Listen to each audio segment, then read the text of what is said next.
Hello, everybody. Kathy Caprino here, and welcome to another riveting episode of Finding Brave. And I laugh, but it is riveting. It is to me anyway. I hope it is to you too. And today is no exception. I have the beautiful Maureen Carrig here, and we're going to talk about what's the exact title here? How to secure consistent positive press coverage that moves you forward, as a thought leader, as an expert, in the arena that you want to be playing in. It moves you forward to be at a higher level there. That's what we're going to talk about. And Maureen is a true expert at this. So let us dive in. And we are looking here at, since most of you who are listening, I think, yes, you have your careers or you have your small businesses.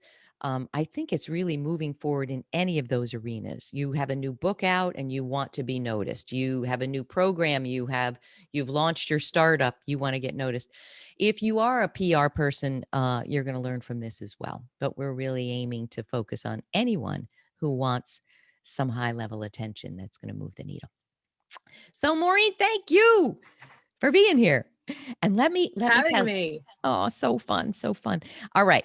Let me tell you about Maureen because it's so inspiring. Maureen Carrig is the principal of Carrig, for goodness sake, Carrig Communications. Get a new pair of glasses. She started her own firm after more than 20 years of working with some of the largest companies in travel, technology, recruiting, and financial services.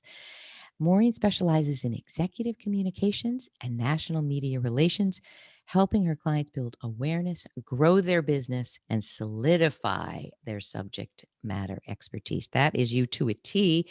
And Maureen and I were just talking about how long we've known each other, maybe more than 6 years, but to me, it flew and I thought it was 2 years.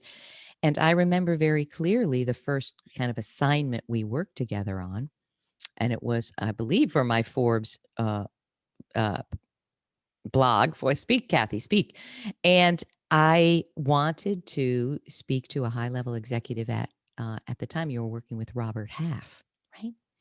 And it was about trends in recruiting and all sorts of things. And I will never forget, and this is part of what I think you're going to share, tips for how to do this. Um, I fell in love with you. And we built a long-term relationship where the idea was it was mutually beneficial. If I had a need, a media need, I would go to you. If you had a lead, you would come to me. And we definitely viewed it as a long-term, not a one-hit wonder kind of experience. So, Maureen, can you start us off? I really would love you to hit it really authentically, of course you will, and honestly. First of all, what do people have to understand about the press and media environment today that is not the same as it was before? Let's start there. It's a great question, Kathy. And I always, when I work with executives and help train them on working with the media, it's one of the first things I bring up is that it is not easy right now to be a newspaper reporter, Mm. a journalist working in broadcast news, really in any segment of the media. Newspapers alone have shed half their staff since 2008.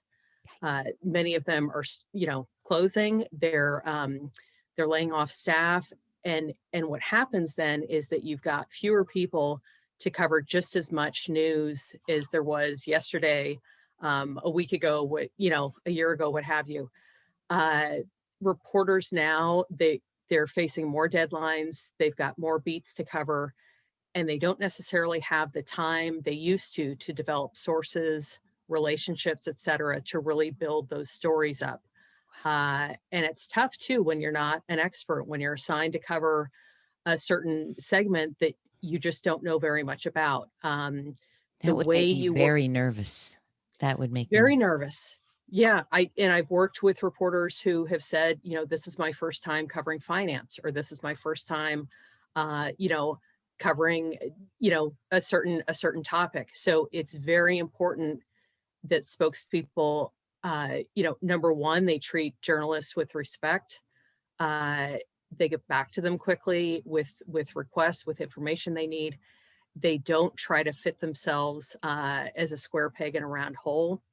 But I think one of the most important things people can do with reporters is really focus on, being of service. And by being of service, I mean knowing that you are coming into an interview, coming into a discussion with a reporter, and your primary goal should be to help that reporter educate their readers or their viewers. Ooh. I found in working with many executives over the years, when people take that that approach to working with them, to being of service, to being a resource, they really can't go wrong. Oh, I love it. And so I want to dimensionalize this for everybody from my perspective as one who is a media commentator because I get asked, can you talk about Kathy? But also on the receiving end of that, can I? And let's see if I'm, aligned with what you're saying. A few months ago, I remember I got asked by maybe it was even the New York Post or something very illustrious, large, and it was going to be on a particular issue on women's careers. Well, I got speaking with the journalist, and we didn't even talk about that. It went in another direction in a minute. And I'm happy to do that because I really know this area in a broad way. But I remember I was a little thrown because I had spent some time drafting up the questions. And but I can talk very easily about these other things. And I said, okay, here we go. And it was 40 minutes with this journalist. And how grateful was I? Now, the other piece is when you're talking for 40 minutes with someone who's going to use other experts, they're going to use 4 sentences of what you've said, not 2,000 sentences. So part of it is, as you say, how can I be of service to this individual? It may not look like what I thought it was going to look like. It may not even feature my book the way I thought it was. But I know in that instance, I've been featured numerous times in that publication because I'm guessing because it was that kind of relationship. Is this what you're talking about, Maureen?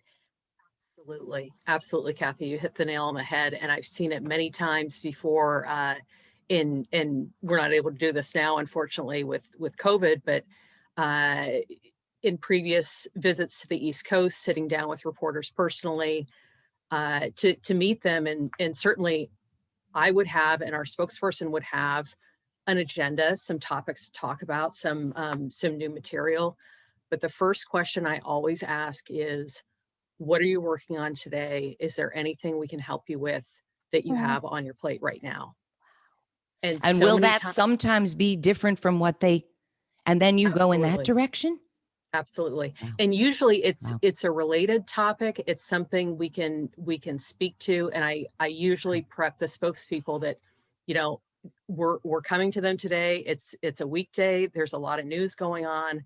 Um, we could get hit with a few different topics. So be prepared, be flexible.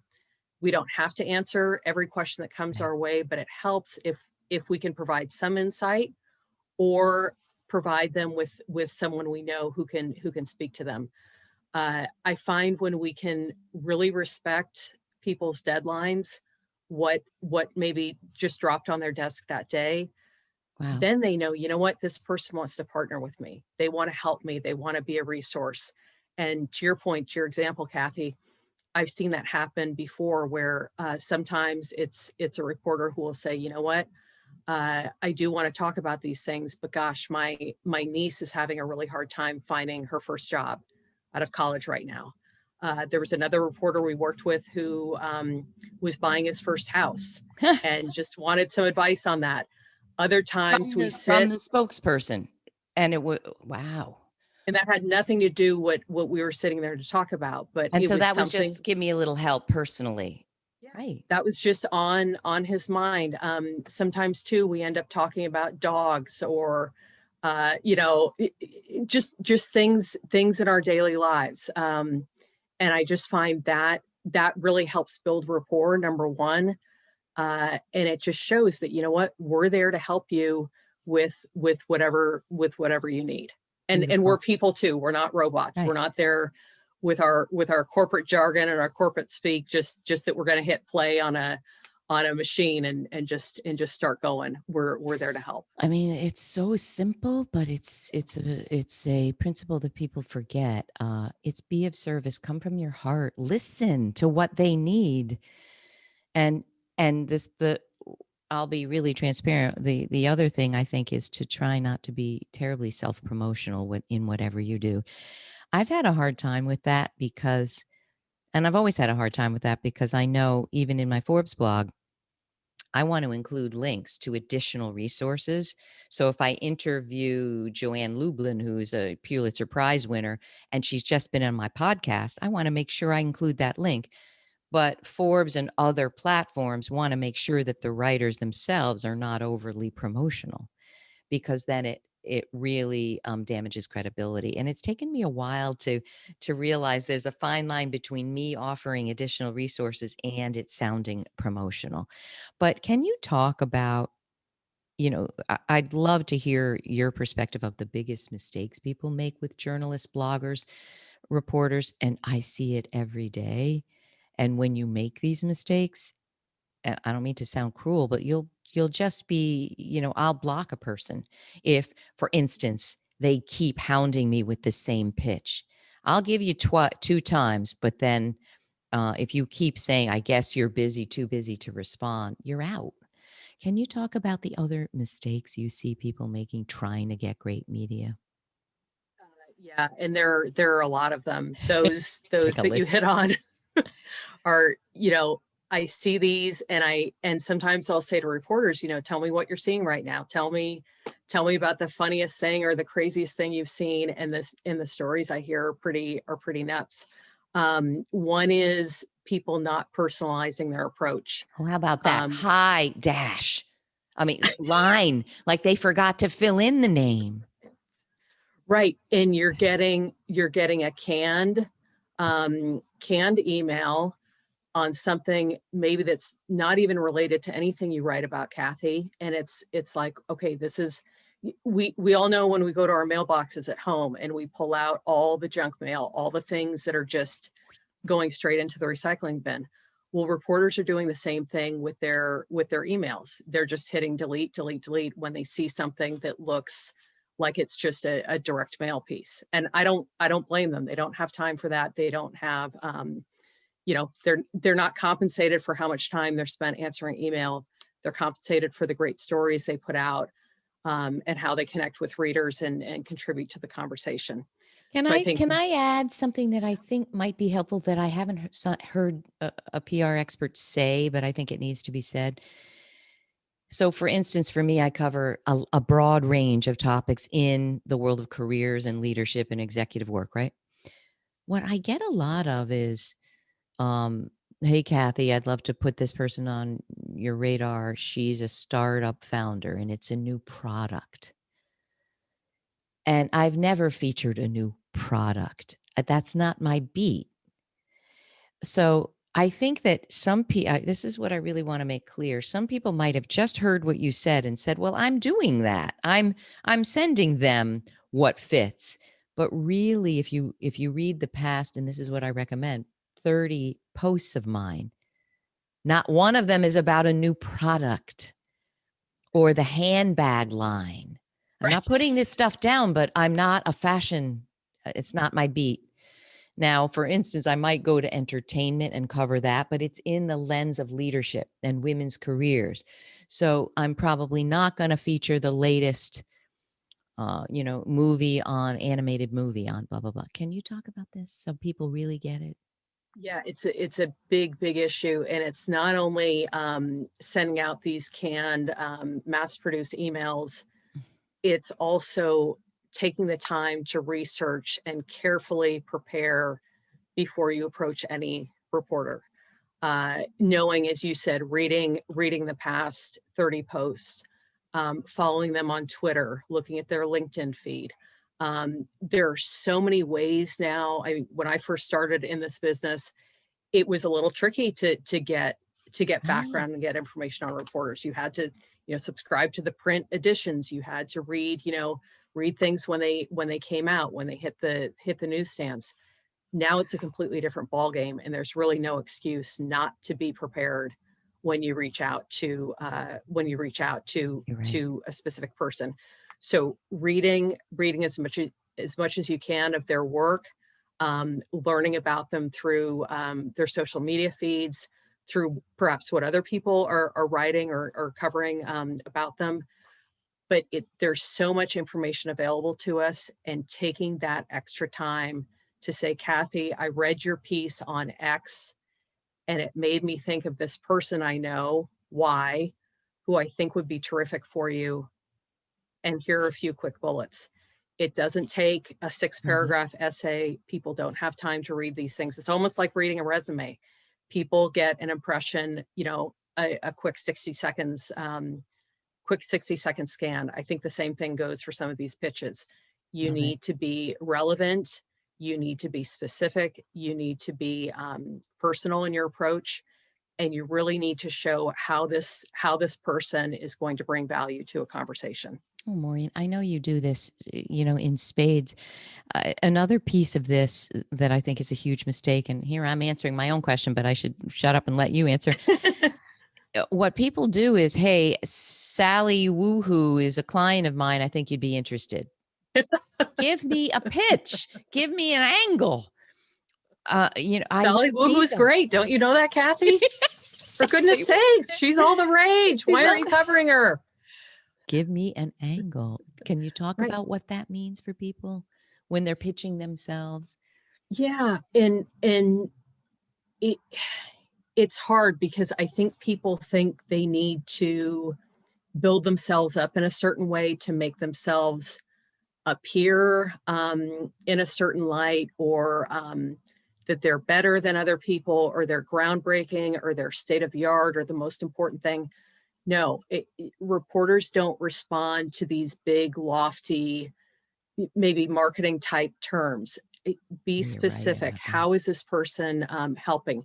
What are they doing to advance women in leadership, for instance? They might be, an executive, somebody newly promoted, but what are they doing to help other women grow in their careers? How are they working in their community? What specifically have they done to, help the homeless population, or help struggling businesses during COVID? Get specific, so that the reporter or the person reading that email walks away and says, you know what, this person is truly a leader, and here's why. You're not telling them, you're showing them. And those examples, those concrete pieces really help. And sometimes when you get that list of those examples, out of 20, there's one only that you say, wow, that's exactly what I'm looking for. That is so great. I'm really interested in your take on this, Maureen, if I can ask. I really don't know the answer to this, but sometimes I'll feature something and I'm not going to feature it again in the next 4 or 5 months. But the minute I feature, let's say, an entertainment guru, it's an onslaught of, let's say it's a illustrious woman who's launched a Netflix, whatever. And then what happens is I'm going to get 100 of those kinds of things because I featured that one. And I think you and I were even writing about this the other day, or it was someone else who I said, well, I've just featured that. I'm not going to feature that now. What is your advice about, okay, you find Sally Woohoo and she is talking about this, and just featured someone 4 days ago that's in this niche. Would you recommend pitching another person right in that niche? It's a good question. And I don't know is there's one right answer to that, Kathy. What I would recommend somebody do is, reach out on your LinkedIn, like your post about that story, comment on it, share it, do the same thing on Twitter, on Facebook, wherever you are, but really show that you are engaging, with the reporter on this piece. I love it. Not just, hey, Kathy, great story. Really I got cool one. topic. Yeah. Will you cover my person? Yeah. Right, exactly. But more, here's why I really like this story, or here's why this hit home for me. I love that. It's sharing Really, their thought leadership so you get a sense of who they really are, right? right. And you're starting a conversation, you're starting to engage. You might send a connection request or follow the person. and just write a quick note saying, you know what, your work really, really inspired me. I've actually met some really cool thought leaders on LinkedIn by doing that, and reporters, but also other folks in who are leaders in industry, just writing a little piece of genuine fan mail, not just saying, hey, I'm a huge fan, but here's why Wow. I want to continue to follow you and how you inspire me. And Beautiful. there's such a shortage right now of people, of, I think, good news, and of people getting positive feedback. With everything going on in the world right now, especially, I think so many people are turning inwards, are really focusing, Yeah. more on themselves. How many times do we see people reach out and just say, this was a terrific story. This is why this really struck me today. Thank you so much for this piece. I really hope to see more of this. It means the Um, world. It means the world because writers tend to be, isolated, cranking it out. When someone writes, here's what this did for me. And, yes, of course you want to land, in their radar, but it's kind of like a random act of kindness. Just do the random act of kindness and say your piece really touched me, and don't be waiting for the response, but hopefully you'll get a wonderful one, right? right. Right. And that, you might have this great executive, and you might have had this vision that they would appear in a certain publication. But you know what? If a reporter has just featured somebody very similar, you know what? Broaden your horizons a little bit, brainstorm a little bit. What's another source that Right. might be that might be more open to that idea? It doesn't mean that Kathy won't cover Sally Woohoo, 3 months down the line, 6 months down the line, but either find a different tack, different Right. angle to take, or brainstorm a little bit and figure out a different outlet and a different home for that story. Love it. And in the vein of what not to do, and then, I think we're covering what to do. I want to ask you your thoughts. I mean, I've made this mistake, and it was a costly one. And I think a lot of people are making it. First of all, we think that if our new book, new program, new thing comes out and we make it in the Wall Street Journal, we'll be rich or we'll sell 10,000 books. It doesn't work like that. I have found. Now, I'm interviewing illustrious Pulitzer Prize winner, best-selling authors, but they're not getting to be number one because of press.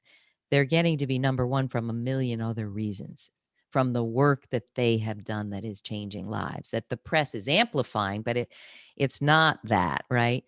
But what I want to make clear is I think a lot of people think if I make it on Forbes or if I'm in, New York Times, Wall Street Journal, these are big outlets. But if I make it, it's going to overnight make me blip. Can you talk about that? What you see and what the realities are?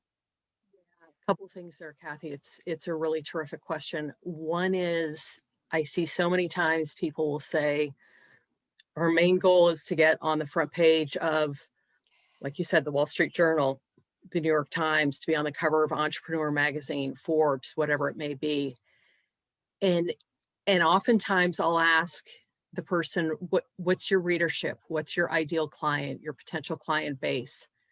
And these are people that are not looking to those outlets as their primary source of news. And it's Oh, really thinking about what, right. is it for you personally, that this is a personal goal you want to achieve? Or is it something where you want to help educate and help bring in, potential clients or potential, listeners or readers of your message? I think that's one thing that people really need to get clarity on is it a personal goal, or is it something that's going to drive part of my business? There's nothing wrong with either one, but just clarify, and that can help you eh, kind of arrange your activities so that you're Prioritize. prioritizing, yeah, in the right So place. let me see if I understand this. Look, we Yeah. all might want to be on Forbes or Inc. or Entrepreneur or wherever it is. Um, But what you want to look at is where are the people that you're serving with this product, book, program, service, business living and breathing. And that may be lower tier media. But if you're going, meaning not the New York Times, not, but if you are going to reach Local. Yeah. thousands of people that want your product, book, whatever, that's the way to go. Certainly.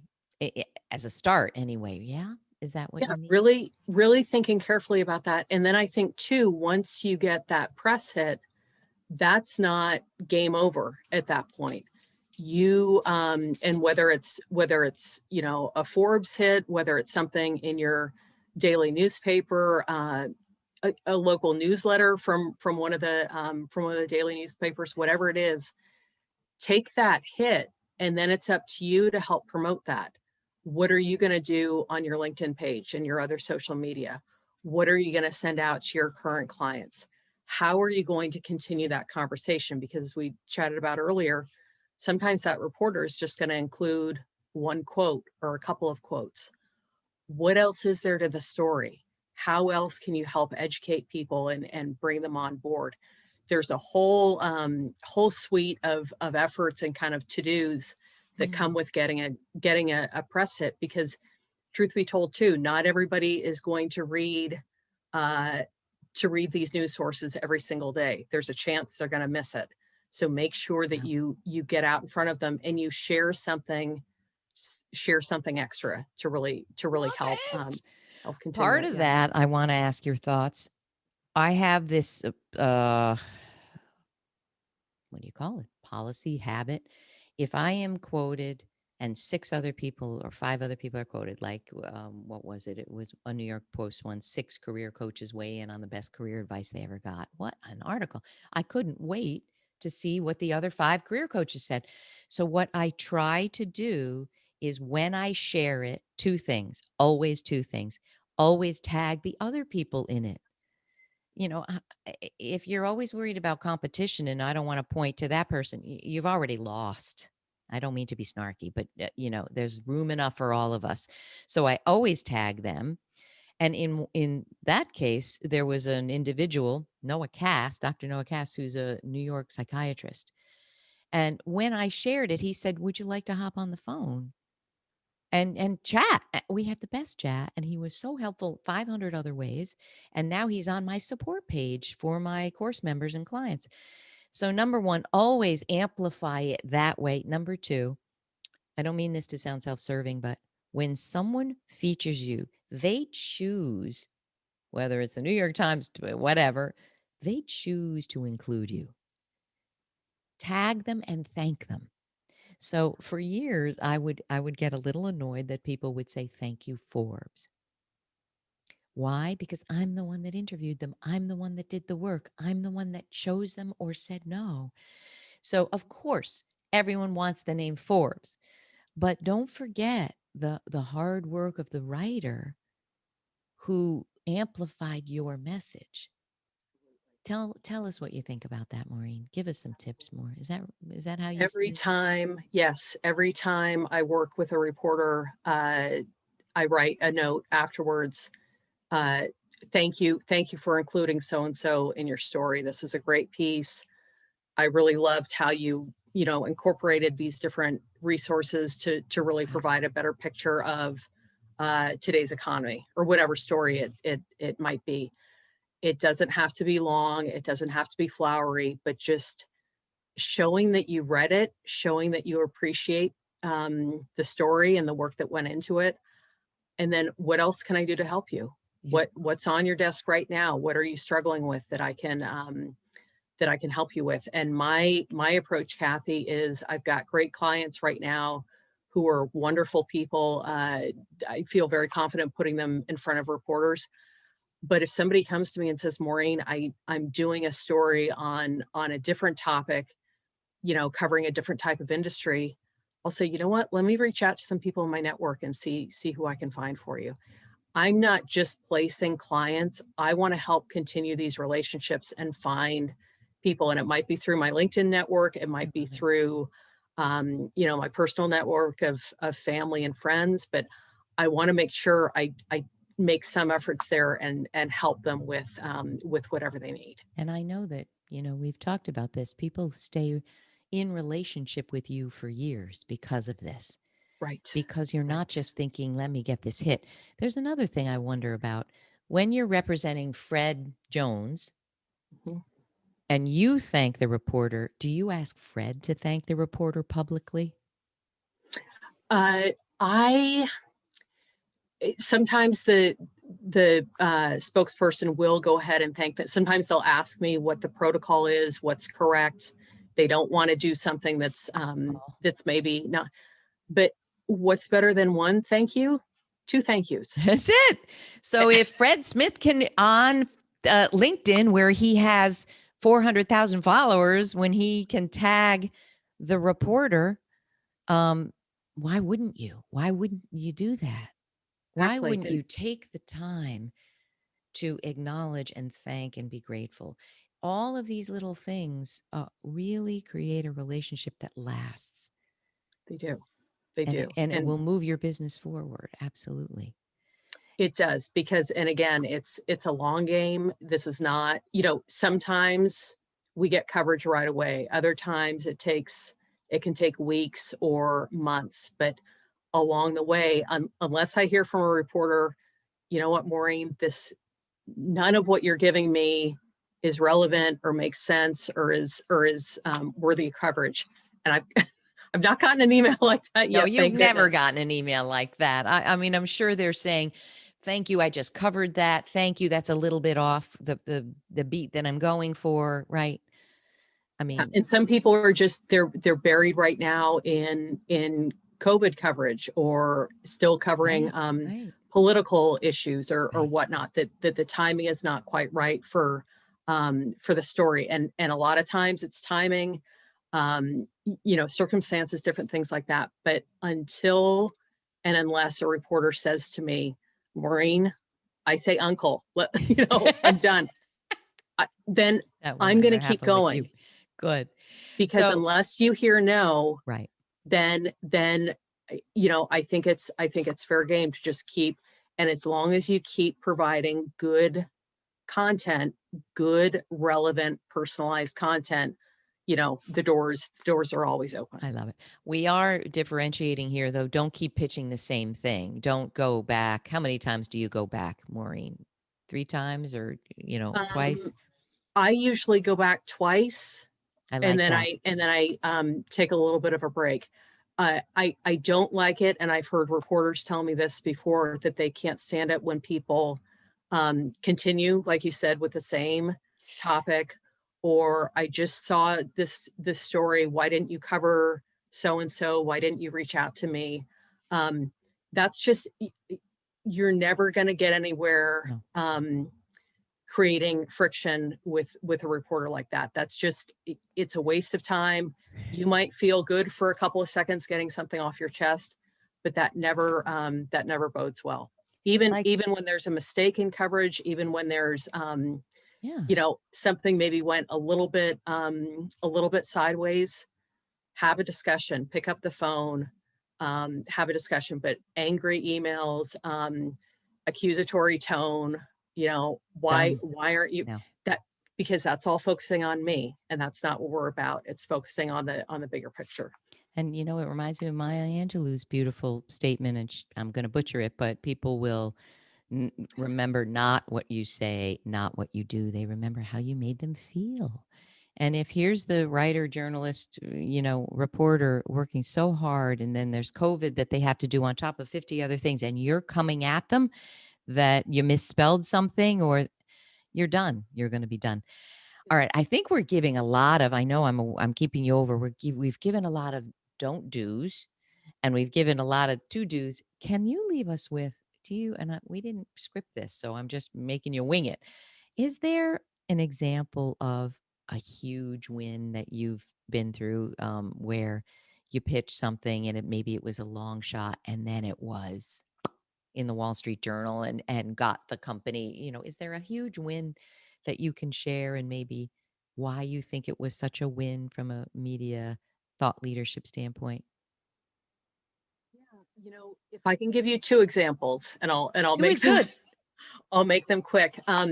One is it was the longest time it took me to get coverage from anyone. And it was a reporter with a major national news outlet. She was always responsive to me, but her comments back were, the research isn't showing a big trend line one way or another. I'm not seeing a big enough shift. I'm not seeing enough, it was always, this isn't quite the right fit isn't for quite me. there. Keep going, but no. Yeah, but kept up with emails, phone calls, with visits. She'd sit down to visit with me and my spokesperson in Washington, D.C. Built a great relationship, but Kathy, it took me 3 years. 3 years to get coverage Pitching from kind her. of regularly, different people at the company that you represented, right? Now that's the longest time it's ever taken me. Wow. But 3 years, and then once we got a story, and it was huge. It was a big feature piece. Once we got that story, it kind of clicked, and the things I'd send her afterwards, I didn't pitch her as often, but I knew exactly what she wanted, exactly what would kind of click in her mind, is being worthy of coverage. And I'll always be really thankful for the lessons she taught me, because it's just something that you have to just say. Sometimes it's going to take a while, but as long as we're having these conversations, as long as we're engaged, the door is open, and something's going to happen here. So that first piece was the first of many. And so that also requires a little bit of thicker skin. Yeah. Let's face it, when we're going to do anything big, we're going to get rejections. We're going to fail. I don't Oh, even yeah. believe in failure, but we're going to have pushback. You kept Yeah. going. You kept going. You didn't Yeah. take it personally. You just kept going. Oh, that's great. No. And she's just absolutely wonderful. And I'll never forget her. Sadly, she passed away a couple of years ago, very suddenly. And it was such a shock, because I just so enjoyed working with her. I so enjoyed, the times we got to interact, but I'll never forget the lessons she taught me. And she worked with me always with kindness. And she didn't have to be kind, but she was always very, very thoughtful and generous in her time with me and her response. Oh, what a beautiful So just a tribute. wonderful lady. Yeah. And you have another one that's I have another one winner? that's kind of a fun one. And I think no matter what happens in my career, this will always be a favorite.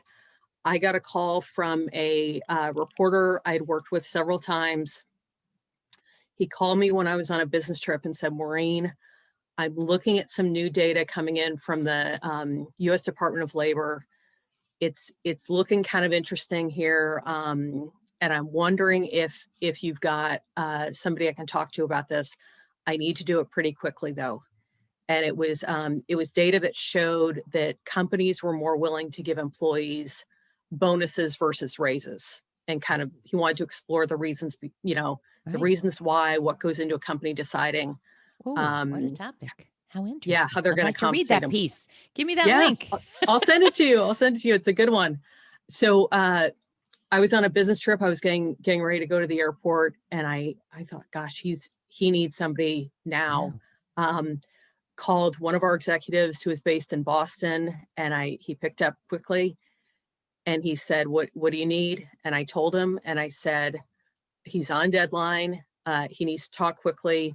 How soon can you call him? And he said, I'm getting in a car going to the airport myself, but I've got about a 45-minute drive. How? So have him call me. And he said, we're just going to have a conversation about this. We're going to, and I said, yeah, absolutely. That's, and I think when people treat the interview as a conversation.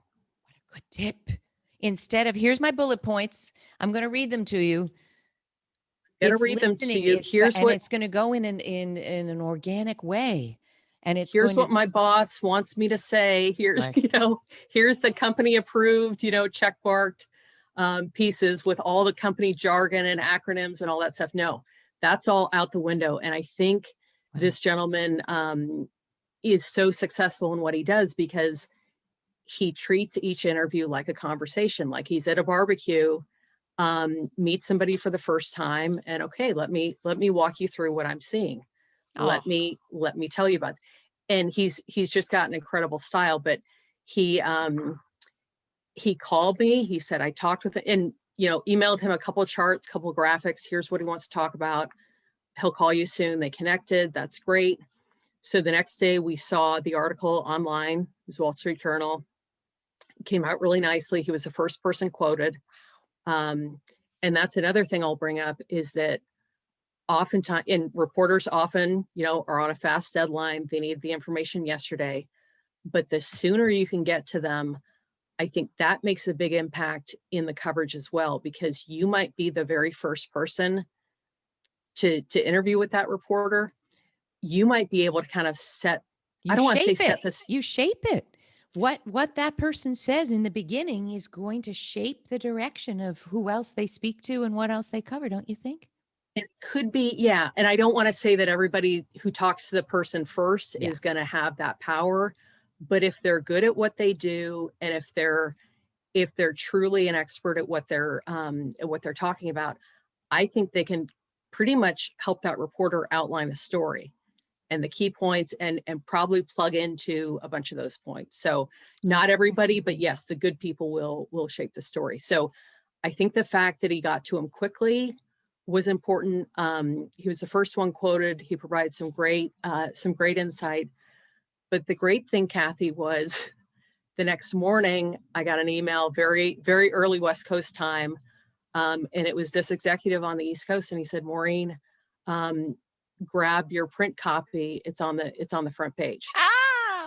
It's on the, and I think because the story had done well online, it got a lot of comments. It got a lot of social media traction.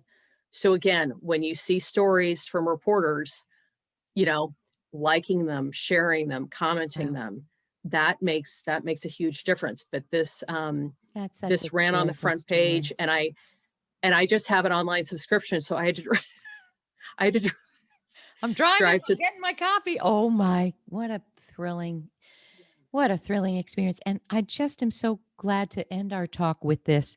Even on my podcast, 100 and whatever we are, 60, 8 episodes, I run it like a conversation. And I say to everybody, I said it to you, it's like you're over for dinner or drinks, which means I want it to go where I'm interested, but also you're going to make sure that you say what you need to say. But people have said to me, I don't mean to sound, self-promotional, but really illustrious people have said that was the most fun interview I've ever had. And I think it's because, to your point, what we want is curiosity. We want to go with the flow. When we're constrained and prescriptive, it's got to cover these 7 bullet points. It's flat. But if you can really do what this fellow did, let me have a conversation with you, as if that guy's in his office needing to understand about bonus structure versus, so if you can really try to see that the writer, journalist, blogger is just not your ticket to success, but is someone really interested in a topic, and converse with them that way. Is that how you see it, Maureen? Absolutely, absolutely. And you talk to this person like they're a real person. I think sometimes people get very nervous. They're very afraid of saying the wrong thing. They, they're representing their company, their products, their services, what have you. And yeah, it is a little bit nerve-wracking to be, you're in front of somebody who can put you on the national stage, or help share your message with potentially millions of people. But never forget, that's a person you're speaking with. That's somebody with their own experiences, with their own thoughts, and who hopefully shares the same idea and the same purpose as you do, to be a resource, to serve, to help people understand. So when you treat that person respectfully, when you speak to them like a human being, when you're interested in working with them and conversing with them and not talking to them or seeing it as a transaction, Ooh, you're going to see Great. you're not only going to see a lot of success, to your point, Kathy, you're going to have fun with it, You're going to have a and you're going to blast. learn about people, and you're going to get to know them as real people, and not just a reporter sitting behind a computer, sitting at a desk, but somebody you look forward to talking to, as often as you can. Oh, Maureen, what a bunch of fantastic tips. And I love it. I think you've really helped us understand what the dynamic needs to be. And I cannot thank you enough. Where do people learn about you? Where do they learn about your business? Where do we send them? So best place is probably my website, carrigcommunications.com. And you can also find me on LinkedIn and on Twitter. And I really look forward to chatting with people, and really figuring out what's your best story. What are the things that you have to share with the news media, but also with the broader public. How can you help be a resource? How can you help educate and serve and promote things that will help people, do their jobs better, live better, and Yeah. really go forth and prosper. And I know you are everything you say and more because I've so benefited from our relationship. So, people, I got a challenge for you. First of all, if you have questions, find us on LinkedIn and ask Maureen her questions. If she's not crashingly busy with her millions of clients, she'll answer. But let's see if you were listening. Let's see if you can do this. Take this podcast where you see it, tag us, ask your question, or share. Wow, this one thing really stood out to me that I didn't understand. And let's see what happens. Let's see if that's helpful to you. Wow, Maureen, I can't thank you enough for taking the time. So good to catch up with you. And everyone, I hope you're inspired. Listen, you've got amazing gifts and talents and achievements, and the world needs to know about them.